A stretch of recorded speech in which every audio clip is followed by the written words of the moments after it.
Assalamualaikum warahmatullahi wabarakatuh.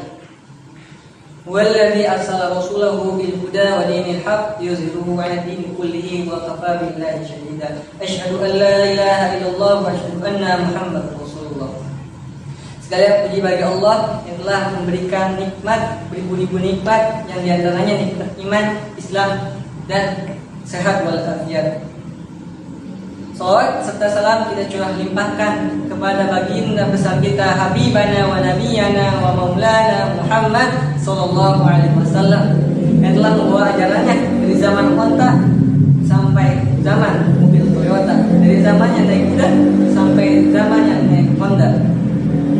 Teman-teman yang dirahmati Allah Subhanahu wa taala, saya izinkan saya bertanya, apakah kalian mempertanyakan bahwa Allah itu benar-benar ada? Apakah agama Islam itu yang paling benar? Jika iya, alhamdulillah kalian berada di jalan yang benar. Jika tidak, bisa jadi keimanan kalian belum sempurna. Mungkin beberapa dari kalian bertanya-tanya, oh iya ya, Allah menciptakan manusia. Terus Allah dari mana? Nah, maka dari itu izinkan saya 8 menit ke depannya untuk menjelaskan tentang pertanyaan dan pemikiran krisis itu adalah penting dalam beragama. Sebelum itu, izinkan saya memperkenalkan diri. Nama saya Muhammad Umar Said Abdul Rahman. Saya duduk di bangku 10 MA. Dulu waktu kecil saya selalu ditanya oleh guru saya, Musa, apakah kamu percaya bahwa Allah itu ada? Dan apakah kamu percaya bahwa agama Islam itu yang paling benar? Pertanyaan itu membuat saya berpikir dan mencari jawaban. Namun karena keterbatasan akal saya waktu itu, kepercayaan saya kepada Allah hanya sebatas karena orang-orang yang dipercayai saya, yakni orang tua saya yang beragama Islam juga. Ini adalah cara yang salah. Kenapa? Karena menyimpulkan kepercayaan kita kepada pendapat orang lain, bukan kepada diri kita sendiri. Oleh karena itu, semenjak saya tumbuh dewasa, pertanyaan ini selalu disodorkan kepada saya, dan sehingga saya bisa menjawab jawaban itu dengan jawaban saya sendiri. Teman-teman yang dirahmati Allah, mempertanyakan dan memikirkan keberadaan Allah itu bukanlah suatu hal yang dosa. Justru itu adalah suatu langkah untuk mendapatkan keimanan. Mustahil bagi seorang manusia mendapatkan keimanan tanpa adanya berpikir dan bertanya terlebih dahulu. Seperti yang kita ketahui kisah Nabi Ibrahim alaihissalam yang bertanya-tanya dan memikirkan untuk mencari Tuhannya, yaitu Allah Subhanahu wa taala. Allah berfirman di surat An-Nahl ayat 69 yang artinya di dalam perutnya terdapat minuman dan bermacam-macam warnanya, dan di dalamnya pula terdapat obat yang bisa menyembuhkan manusia. Sungguhnya demikian itu benar-benar terdapat kuasa Allah bagi orang-orang yang berpikir. Saya ulangi lagi, kata terakhirnya, sungguhnya demikian itu benar-benar terdapat kuasa Allah bagi orang-orang yang berpikir. Dengan kata lain, kuasa Allah itu hanya dapat dilihat ketika kita mau berpikir. Banyak ayat-ayat Al-Quran yang lain itu menentang dan melatih kita untuk berpikir.